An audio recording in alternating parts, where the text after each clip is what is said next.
Welcome to History 111, Lecture 44, Grant and the End of Reconstruction. After the experience of Andrew Johnson, the North wanted a unifying president, and they elected Grant. He had little experience, and the only thing he'd really ever been good at was war, and he's going to rely on many ineffective advisors. And there's going to be a number of scandals that are going to occur during his presidency, involving kickbacks from companies to Republicans and a major financial panic. And we should understand that the term lobbying actually dates from this time. Now, the acquisition of Canada and Midway are going to be widely criticized as being mistakes in Grant's policy, and people are just going to be deeply dissatisfied with government in general during this time period. By about the middle of Grant's presidency, almost all Southern whites had regained the vote, and in many cases this only required them to get organized to regain control of state governments. In states where there was not a clear majority, secret societies began using terror and intimidation tactics, and most of them get lumped together with one of the most famous of them, the Ku Klux Klan. Now, the federal government is going to attempt to crush the Klan after Forrest is going to bring it together as a semi-organized force he's going to call the Invisible Empire, and there's something of an insurgency that breaks out in South Carolina, and federal troops have to be used to restore order there. Now, that's only going to break the Klan as an organized national force, but it's going to re-emerge quite frequently as a tool of local terror.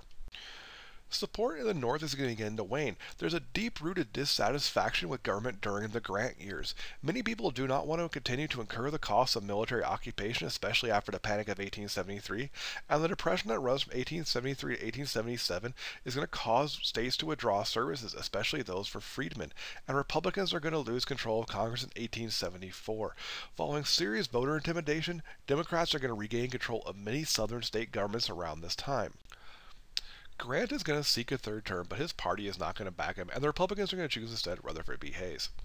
The Democrats are going to unite behind an anti-corruption campaigner named Tilden, and Tilden is going to carry the electoral vote and win a number of states.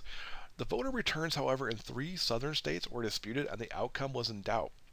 Now, Hayes, importantly, could only win if he had carried the vote in all 3 states. The Constitution, however, has no clear method for resolving this. Congress is supposed to determine the president in these circumstances, but there's no details on how. And what Congress is going to do is going to lead to what's nicknamed the Second Corrupt Bargain, or sometimes also the Compromise of 1877.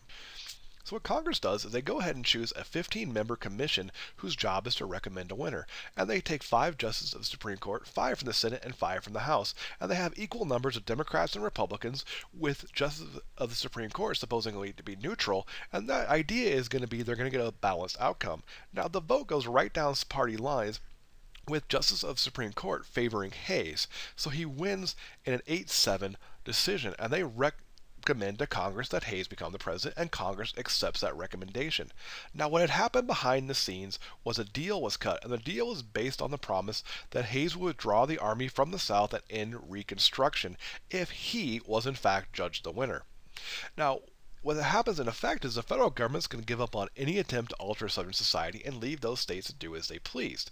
Many inequalities are going to be left unaddressed, as not until the civil rights movement in the 1950s and 60s that the federal government is going to start intervening in Southern affairs again.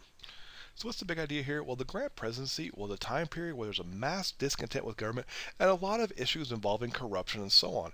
And economic issues were also very much the front, and this led to a lot of discontent over the cost of Reconstruction. And it's around the same time that white Southerners regained control of state governments. And all this is going to ultimately lead to the Second Corrupt Bargain, where a deal is cut wherein the Republicans get to keep the presidency, but the South gets an end to Reconstruction. See you in the next lecture.